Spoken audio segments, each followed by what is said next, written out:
Hey everybody, this is Soren.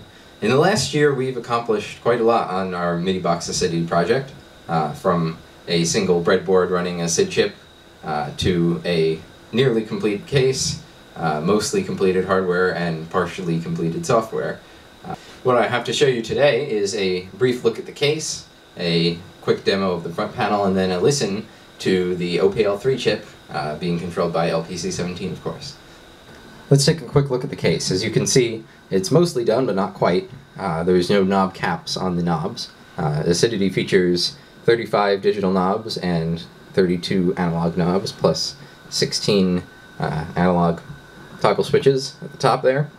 The center of the front panel is a 4-color button LED matrix, and then there's the 2 screens at the bottom, assortment of other buttons, 3 LED displays. You have some fans on the side here.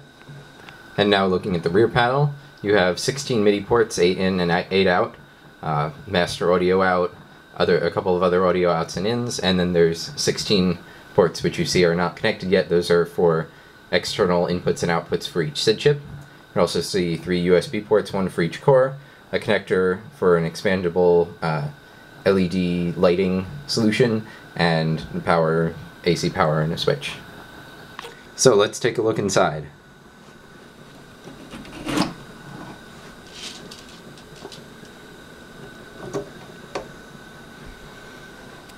Right now I only have connected all of the front panel wiring, the 3 processors. This one is for the front panel, this one is for the sound chips, and this one is for the sequencer. The OPL3 board, and a MIDI interface board, plus the power supplies. If you're worrying that acidity is going to fall off of this desk, don't be alarmed.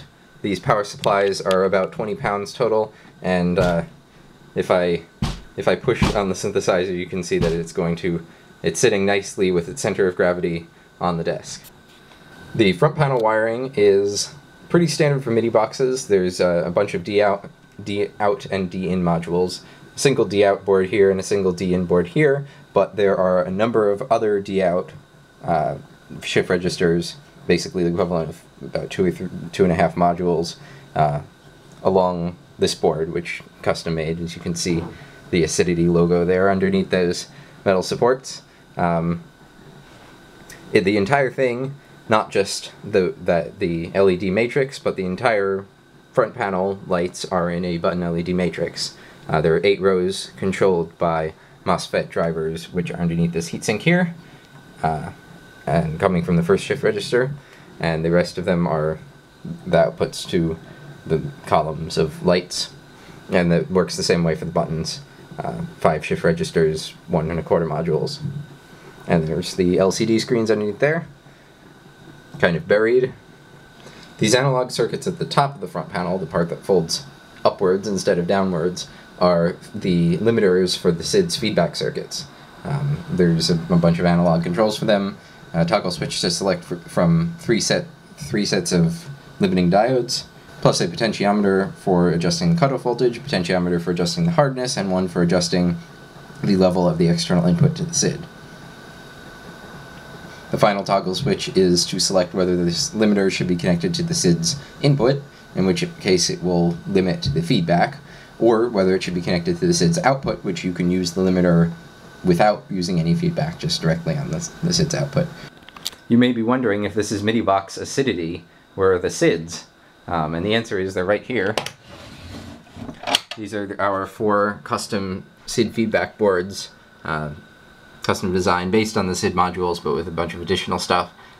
They sit right in the top of the synthesizer here, right along here from those 2 holes there to the other side, but they get in the way when I'm debugging the OPL3 module, and besides it's only about half working so far. The boards with the 8580s work basically flawlessly. This one doesn't really work at all, and this one is partly working. So you ask, but does any of this work? Well, yes it does. It's not very exciting until I get all of the cores to communicate, because then I can finally have control of sound from the front panel, the control surface. But until then, The front panel does display a nice little test animation.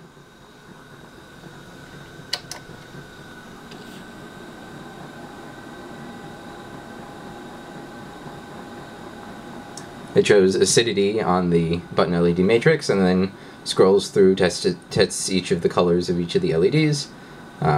Shows some things on the LED and LCD displays. It's better in the dark. As you can see, the blue and red LEDs in the matrix are nice and bright, and the yellow and green LEDs are kind of wimpy. That was our design mistake.